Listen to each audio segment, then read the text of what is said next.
அல்லேலூயா, ஆமென். என் அன்பு சகோதர சகோதரிகளே, எனக்கு வேதத்திலே மிக பிடித்தமான ஒரு சகோதரி உண்டு.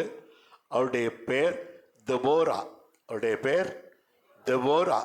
இந்த தெபோராவை குறித்து நீங்கள் நியாயாதிபதிகள் 5ஆம் அதிகாரத்திலே படித்து தெரிந்து கொள்ளலாம். இந்த தெபோரா என்ன சொல்லுகிறார்கள்? அவர்கள் ஒரு தனிமையான சகோதரி. அவர்கள் ஒரு காட்டு பகுதியிலே தான் வாழ்ந்து வருகிறார்கள். அவர்கள் சொல்லுகிறார்கள், நான் எழும்பும் அளவும், வாசிங்களம்மா, 5:7 தெபோராளாகிய நான் எழும்பும் அளவும், இஸ்ரவேலிலே நான் தாயாக எழும்பும் அளவும், நான் எழும்பும் அளவும், கிராமங்கள் இஸ்ரவேல்ல நான் தாயாக எழும்பும் அளவும், கிராமங்கள் பாழாய் போயின. கிராமங்கள் பாழாய் போயின. இஸ்ரவேலின் கிராமங்கள் பாழாய் போயின. இஸ்ரவேலின் கிராமங்கள் பாழாய் போயின. எதுவரைக்கும்? நான் எழும்புகிற அளவுக்கு, அதுக்கு பிறகு இல்லை, எழும்புகிற வரைக்கும் அந்த கிராமங்கள் பாழாய் போயின. ஆகவே நீங்களும் நானும் எழும்ப வேண்டிய காலம். அல்லேலூயா. எழும்பு எழும்பு சீயோனே, உடைய வல்லமையை தரித்துக்கொள் என்று ஏசாயா 52ஆம் அதிகாரம் 1ஆம் வசனம் சொல்லுகிறது. வாசிக்க கேட்போம். எழும்பு எழும்பு சீயோனே, எழும்பு எழும்பு சீயோனே, உன் வல்லமையை தரித்துக்கொள், உன் வல்லமையை தரித்துக்கொள். பரிசுத்த நகரமாகிய எருசலேமே, பரிசுத்த நகரமாகிய எருசலேமே, உன் அலங்கார வஸ்திரங்களை உடுத்திக்கொள், உன் அலங்கார வஸ்திரங்களை உடுத்திக்கொள். அன்பு பிள்ளைகளே, உங்களையும் என்னையும் பார்த்துத்தான் பரிசுத்த ஆவியானவர் பேசுகிறார். எழும்பு எழும்பு சீயோனே, உடைய வல்லமையை தரித்துக்கொள். அல்லேலூயா. ஆண்டவருக்கு ஸ்தோத்திரம். சில நேரங்களிலே நாம் தேவ வல்லமையை இழந்து போகிறோம். நாம் செய்த பாவங்கள் நிமித்தமாய், நாம் கர்த்தருக்கு விரோதமாய் நடந்ததன் நிமித்தமாய், நாம் பாவத்தை செய்ததன் நிமித்தமாய் நம்முடைய அபிஷேகத்தை இழந்து போகிறோம், நம்முடைய வல்லமையை இழந்து போகிறோம். 1 சாமுவேல் 28ஆம் அதிகாரம் 7ஆம் வசனம் சொல்லுகிறது, முதல்ல இஸ்ரவேல்ல ராஜாவாக அபிஷேகப்பட்டவராகிய சவுல், முதல் ராஜா. அந்த ராஜா என்ன செய்தாராம்? அவருக்கு ஒரு சிக்கல் வந்தபோது, நெருக்கம் வந்தபோது, அஞ்சனக்காரியை பார்க்கிறதற்கு அவர் புறப்பட்டார். அஞ்சனக்காரி என்றார் மந்திரக்காரியை பார்க்கிறதற்கு புறப்பட்டார். என் அன்பு சகோதர சகோதரிகளே, நம்முடைய பிள்ளைகளும் கூட சிலர் அப்படி இருக்கிறார்கள். அவர்கள் தங்களுடைய தேவ வல்லமையை விட்டு கர்த்தருக்கு விரோதமான காரியங்களே போகிறார்கள். மரண நாட்களில், மரண வேளைகளில் போனால் பார்க்க முடிகிறது. எனக்கு ஒரு சகோதரி தெரியும், அவளை நீங்கள் அறிய மாட்டீர்கள். ஆண்டுகளுக்கு முன்னே நம்முடைய ஹவுசிங் போர்டில் டி பிளாக்கில் கலா என்ற ஒரு சகோதரி இருந்தாள். அந்த கலாவுடைய கணவரார் படுத்த படுக்கை வெளியே அந்த வழியிலே படுத்து கிடப்பார். இங்கே இருக்கிற பிள்ளைகள் அநேருக்கு தெரியும். படுத்து கிடப்பார். நான் அந்த வழியாய் போகிறேன், அவர் படுத்து கிடக்கிறார். அவரை பார்த்த உடனே அவருடைய மனைவி கலா என்னை பார்த்தப்பா, இப்படியே கிடக்கிறார்ப்பா என்று சொன்னார்கள். இயேசுவின் நாமத்தில் அவரை வாழ்த்தி விட்டு நான் வந்து விட்டேன். அந்த சகோதரர் எழுந்தார், நடந்தார். அல்லேலூயா. படுத்த படுக்கையாய் கிடந்த அந்த சகோதரர் எழுந்து நடந்தார். ஆனால் அவருடைய பிள்ளைகள் கர்த்தரை ஏற்றுக்கொள்ளவில்லை. 3 தம்பிமார் உண்டு. அவர்கள் கர்த்தரை ஏற்றுக்கொள்ளவில்லை. இந்த மனைவி கலா கர்த்தரை வைராக்கியமாய் ஏற்றுக்கொண்டார்கள். அவர்கள் கர்த்தரை அறியாதவர்கள், கர்த்தருக்கு தூரமானவர்கள், வைராக்கியமாய் ஏற்றுக்கொண்டார்கள். அந்த கணவன் சில ஆண்டுகள் கழித்து மரித்தார். அவர் மரித்த போது இந்த கலாவுக்கு கையெல்லாம் வளையல் போட வேண்டும், தலையில பூ வைக்க வேண்டும் என்று அநேகர் கங்கணம் கட்டினார்கள். எவ்வளவோ முயற்சி எடுத்தார்கள்.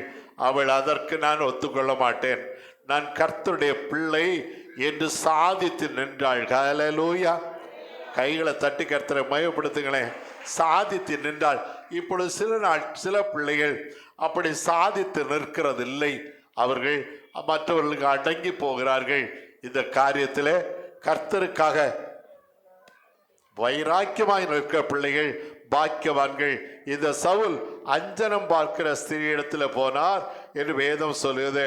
1 சாமுவேல் 28:7 வாசியுங்கள்.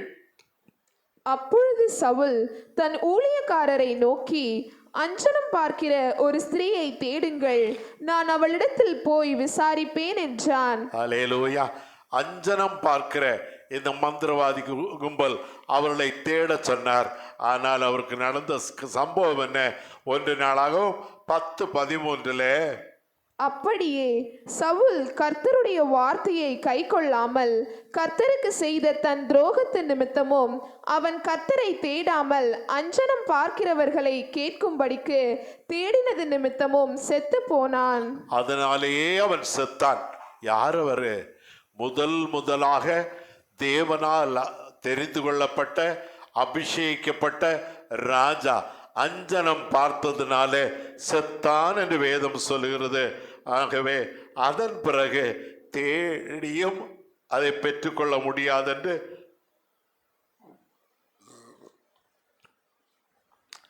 எபிரேயர் 12:16-17 ஆகிய வசனங்கள் சொல்லுகிறது. வாசிங்கம்மா. ஒருவனும் வேசி கள்ளனாகவும் ஒருவேளை போஜனத்துக்காக தன் சேஷ்ட புத்திர பாகத்தை விற்று போட்ட ஏசாவை போல சீர்கெட்டவனாகவும் இராதபடிக்கும் எச்சரிக்கையாயிருங்கள். ஏசாவை போல சீர்கெட்டவர்களாய் போய்விடக்கூடாது. யாக்கோவுக்கு அண்ணன் அவன். யாக்கோவு எவ்வளவாய் ஆசீர்விக்கப்பட்டார். இன்று உலகமே யாக்கோவின் பேராலே செயல்படுகிறது. உலகத்திலே இஸ்ரவேலர்கள் என்று சொன்னால் அந்த யாக்கோவின் சந்ததி. ஆக உலகமே அந்த யாக்கோவின் பின்னாலே நிற்கும் போது ஏசா சபிக்கப்பட்டவனாய் போனார். ஏசாயா 52:1 மீண்டும் வாசிக்க கேட்போம். எழும்பு எழும்பு சீயோனே, உன் வல்லமையை தரித்துக்கொள். எழும்பு சீயோனே, உடைய வல்லமை தரித்துக்கொள். தானியேல் 2:37 வசனத்திலே ஒரு மகா பெரிய ராஜாவை குறித்து வேதம் சொல்லுகிறது. அந்த ராஜாவுடைய பேர் நேபுகாத்நேச்சார். வாசியுங்கள். ராஜாவே, நீ ராஜாதி ராஜாவாய் இருக்கிறீர். அவரை பார்த்து தானியேல் சொல்லுகிறார், ராஜாவே நீ ராஜாதி ராஜாவாய் இருக்கிறீர். பரலோகத்தின் தேவன் உமக்கு ராஜரீகத்தையும் பராக்கிரமத்தையும், தேவாதி தேவனாகிய கர்த்தர் உனக்கு பராக்கிரமத்தையும் ராஜரீகத்தையும் வல்லமையையும் மகிமையையும் அருளினார். எல்லாவற்றையும் கொடுத்தார். வல்லமை மகிமை எல்லாவற்றையும் கொடுத்தார். ஆனால் 3:1 ராஜாவாகிய நேபுகாத்நேச்சார் 60 முழ உயரமும் 6 முழ அகலமுமான 60 முழ உயரம் என்றால் கிட்டத்தட்ட 90 அடி உயரத்தில் ஒரு சிலையை நிறுத்தினார். தங்க சிலையை நிறுத்தி அதை தொழுது கொள்ள வேண்டும் என்று எல்லாருக்கும் கட்டளையிட்டார். கர்த்தர் எவ்வளவாய் உயர்த்தி வைத்திருந்தார். அப்பொழுது சாத்ராக், மேஷாக், ஆபேத்நேகோ சொல்கிற அருமையான சகோதரர்கள் 3 பேர் இந்த சிலையை நாங்கள் வணங்க மாட்டோம், வணங்கலைன்னா உடனே நெருப்புல தூக்கி போடுவோம் என்று சொல்லி இருக்கிறார். ஆக அவர்கள் வணங்கவில்லை. அவர்களை தூக்கி நெருப்பிலே வீசினார்கள். நெருப்பிலே வீசினவர்கள் மரித்து போனார்கள். ஆனால் இவர்கள் உள்ளே விழுந்தவர்கள் அந்த நெருப்புக்குள்ளே நடமாடினார்கள், நடந்தார்கள் என்று நாம் வேதத்தில் வாசிக்க முடியும். ஆண்டவருக்கு ஸ்தோத்திரம் உண்டாகட்டும். ஆகவே நாம் ஜாக்கிரதை உள்ளவர்களாய் இருக்கிறது மிக தேவை. சில நேரங்களிலே ஆண்டவர் ஆசீர்வதிப்பாராக. 23:20 வசனம் சொல்லுகிறது, இதோ ஆசீர்வதிக்க கட்டளை பெற்றேன். பிலேயாம் சொல்லுகிறார், நான் ஆசீர்வதிக்க கட்டளை பெற்றேன். அவர் ஆசீர்வதிக்கிறார். கர்த்தர் ஆசீர்வதிக்கிறார். அதை நான் திருப்ப கூடாது. நான் அதை திருப்ப கூடாது. அவர் யாக்கோபிலே அக்கிரமத்தை காண்கிறதும் இல்லை. அவர் யாக்கோபிலே அக்கிரமத்தை காண்கிறதும் இல்லை. இஸ்ரவேலிலே குற்றம் பார்க்கிறதும் இல்லை. இஸ்ரவேலிலே அவர் குற்றம் பார்க்கிறதும் இல்லை. 21 வசனம். அவர்களுடைய தேவனாகிய கர்த்தர் அவர்களோடே இருக்கிறார். ராஜாவின் ஜெய கம்பீரம் அவர்களுக்குள்ளே இருக்கிறது. அல்லேலூயா. இந்த இஸ்ரவேல் மக்களுக்குள்ளே ராஜாவின் ஜெய கம்பீரம் இருக்கிறது. அல்லேலூயா. ஜெய கம்பீரம் இருக்கிறது. உங்களுக்குள்ளே தேவாதி தேவனாகிய கர்த்தருடைய ஜெய கம்பீரம் இருக்கிறது. மறந்து போகாதிருங்கள். அவர்களுக்கு என்ன பலன் உண்டாம்? 22ஆம் வசனம். தேவன் அவர்களை எகிப்திலிருந்து புறப்பட பண்ணினார். காண்டாமிருகத்து கொத்த பலன் அவர்களுக்கு உண்டு. அவர்களுக்கு என்ன பலன் உண்டா? காண்டாமிருகத்துக்கு ஒத்த பலன். காண்டாமிருகத்தினுடைய பலன் சாதாரண பலன் அல்ல. நான் காண்டாமிருகத்தை நேரிலே பார்த்திருக்கேன். நான் அப்பொழுது 4th ஸ்டாண்டர்ட் படித்துக் கொண்டிருந்தேன். என்னுடைய தகப்பனார் எங்களை திருவனந்தபுரத்துக்கு டூர் அழைத்து கொண்டு போனார். அங்கே போனால் ஒரு பெரிய பள்ளத்துக்குள்ளே 1-2 காண்டாமிருகங்கள் இருக்கிறது. அந்த காண்டாமிருகம் ஒற்றை கொம்புடையதாக இருந்தது. 2 கொம்பு காண்டாமிருகம் உண்டு, ஒற்றை கொம்புடையதாக இருந்தது. அதுக்கு அந்த சுவர் எல்லாம் பெரிய பெரிய பாறாங்கற்களை வைத்து கட்டியிருந்தார்கள். அவைகளிலே சில பாறாங்கற்கள் புரண்டு கிடந்தது. அப்பாவிடத்துல கேட்கிறேன், அப்பா இந்த கல்லெல்லாம் புரண்டு கிடக்குது அப்பா என்று சொன்னது, அது இந்த காண்டாமிருகம் குத்தி தள்ளி விட்டது, ஆகவே அங்கே கிடக்கு. அவ்வளோ பெரிய பாறாங்கல்ல அப்படியே குத்தி புரட்டிடுது. அப்படிப்பட்ட ஒரு பலன் யாருக்குண்டு? இஸ்ரவேல் மக்களுக்குண்டு, உங்களுக்குண்டு. அல்லேலூயா. நமக்கு எதிரே நிற்கிற எந்த பாறாங்கலையும் நான் உருட்டி தள்ள முடியும். ஆண்டவருக்கு ஸ்தோத்திரம். அல்லேலூயா. 23ஆம் வசனம். யாக்கோபுக்கு விரோதமான மந்திரவாதம் இல்லை. யாக்கோபுக்கு விரோதமான மந்திரவாதம் இல்லை.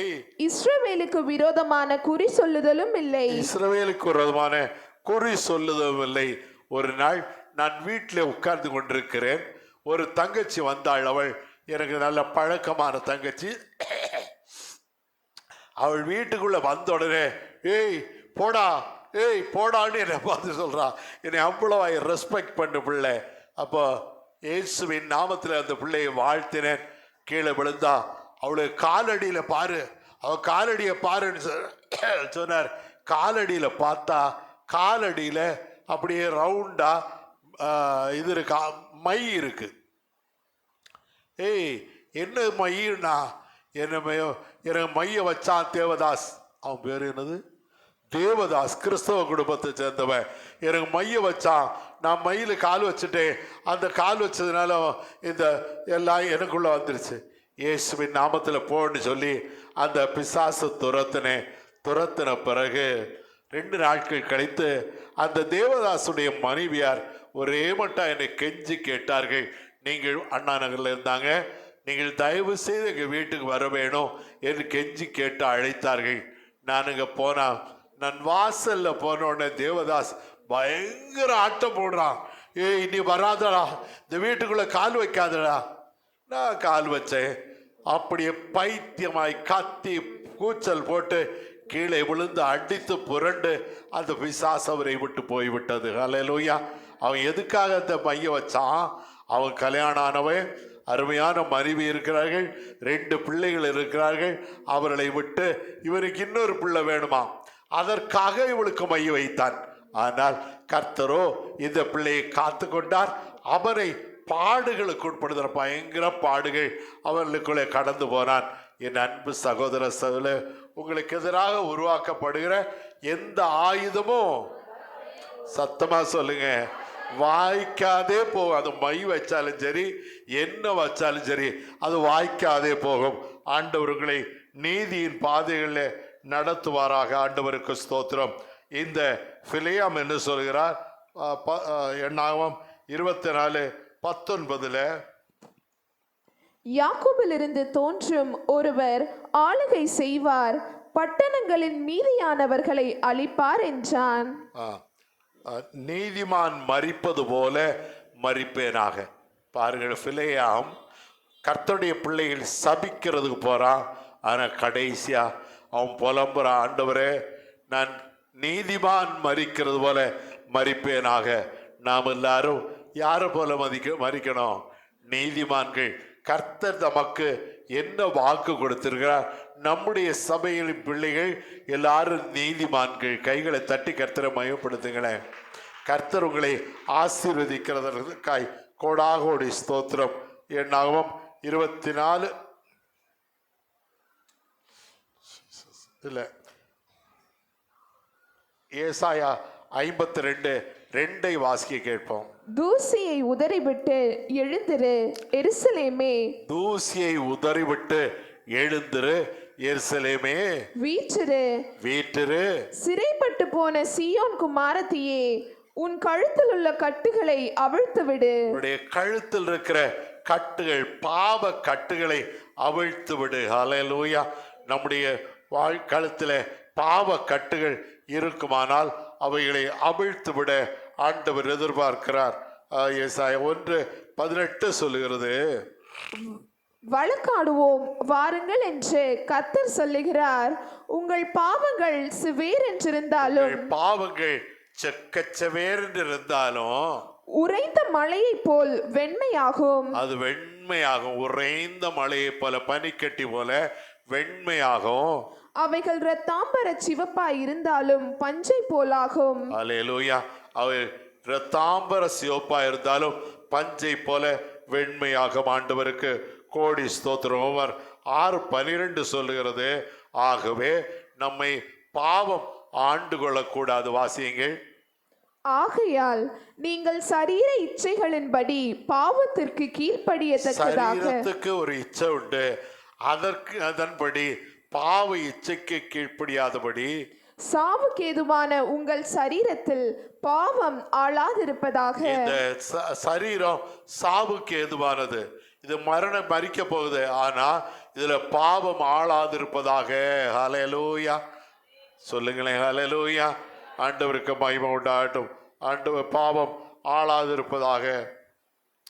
1 யோவான் 1:8 சொல்லுகிறது, நமக்கு பாவம் இல்லை என்போமானால், நம்மிடத்துல எனக்கு பாவமே இல்லை என்று யாராவது சொல்லுவோமானால் நம்மை நாமே வஞ்சிக்கிறவர்களாய் இருப்போம். நம்மை நாமே வஞ்சிக்கிறவர்களா. நான் என்னைக்கும் சொல்றது இல்லை, நான் பரிசுத்தவான்னு சொல்லுகிறது இல்லை, நான் பாவியாகிய மனுஷன். அல்லேலூயா. எத்தனையோ பாவங்களை நான் செய்திருக்கிறேன். ஆனா ஒருவேளை நீங்க நினைப்பீங்க, இவர் கெட்ட வார்த்தை பேசியிருப்பார், இவர் சிகரெட் பிடித்திருப்பார், இவர் வெத்தலை பாக்கு போட்டிருப்பார், இவர் குடித்திருப்பார். அதெல்லாம் செய்யல. ஆனா இது இல்லாத வேற கொடிய பாவங்கள் உண்டு. அப்படிப்பட்ட பாவங்களை நான் செய்திருக்கிறேன். ஆண்டவர் என்னையோ தம்முடைய அன்பினால் நெருக்கி ஏவி என்னை விடுதலை ஆக்கி இருக்கிறார். ஹல்லேலூயா. விடுதலை நாயகன் வெற்றியை தருகிறார், எனக்குள்ளே இருக்கிறார். என்ன ஆனந்தம்! விடுதலை நாயகன் வெற்றியை தருகிறார், எனக்குள்ளே இருக்கிறார். என்ன ஆனந்தம்! நான் பாடி பாடி மகிழ்வேன், தினமாடி ஆடி துதிப்பேன். நான் பாடி பாடி மகிழ்வேன், தினமாடி ஆடி துதிப்பேன். எங்கு ஓடி ஓடி சொல்லுவேன், எங்கு ஓடி ஓடி சொல்லுவேன், என் இயேசு ஜீவிக்கிறார், என் இயேசு ஜீவிக்கிறார். விடுதலை நாயகன் வெற்றியை தருகிறார், எனக்குள்ளே இருக்கிறார். என்னே ஆனந்தம்! ஏசாயா 68:21, 21-22 ஆகிய வசனங்களை வாசிக்க கேட்போம். உன் ஜனங்கள் யாவரும் நீதிமான்களும், உன் ஜனங்கள் யாவரும் நீதிமான்களும், என்றைக்கும் பூமியை சுதந்தரிக்கும் குடிகளும், நான் நட்ட கிளைகளும், நான் மகிமைப்படும்படி என் கரங்களின் கிரியைகளுமாய் இருப்பார்கள். ஹல்லேலூயா. இந்த வார்த்தையை கொண்டுதான் ஆண்டவர் நீங்கள் நீதிமான்கள் என்று வாக்கு கொடுத்தார்.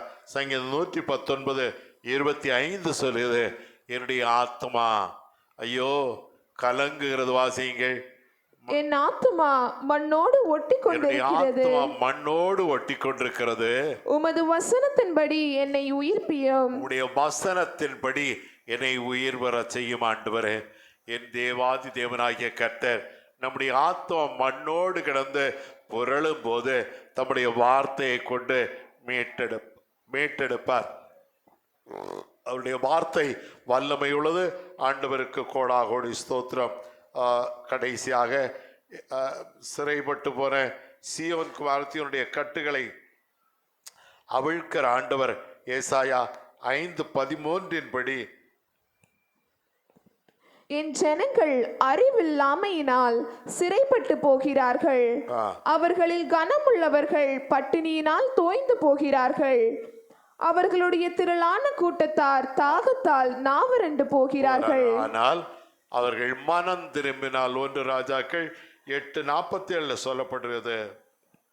அவர்கள் சிறைப்பட்டு போயிருக்கிற தேசத்திலே தங்களில் உணர்வடைந்து மனம் திரும்பி நாங்கள் பாவம் செய்து அக்கிரமம் பண்ணி, அவர்கள் மனம் திரும்பி நாங்கள் பாவம் செய்து அக்கிரமம் பண்ணினோம் என்று அறிக்கை செய்யும் போது 50ஆம் வசனம், உம்முடைய ஜனங்கள் உமக்கு விரோதமாய் செய்த பாவத்தையும் அவர்கள் உம்முடைய கட்டளையை மீறிய அவர்கள் துரோகங்களையும் எல்லாம் மன்னித்து அவர்கள் சிறைப்பிடித்து கொண்டு போகிறவர்கள் அவர்களுக்கு இரக்கத்தக்கதான இரக்கத்தை அவர்களுக்கு கிடைக்க பண்ணுவீராக. பண்ணுவார், நம்மை மன்னிப்பார். ஹல்லேலூயா.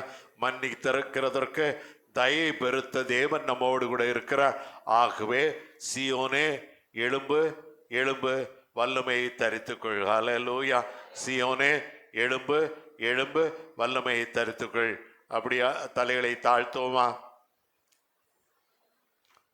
நல்ல கர்த்தாவே, இயேசுவின் நாமத்திலே என் அருமை பிள்ளைகளை வாழ்த்துகிறேன், ஆசீர்வதிக்கிறேன். கிருபை பெருகுவதாக, தேவ வல்லமை இறங்குவதாக, அதிசயங்களை காண செய்யுங்க. இயேசுவின் நாமத்தில் பிதாவே, ஆமென், ஆமென்.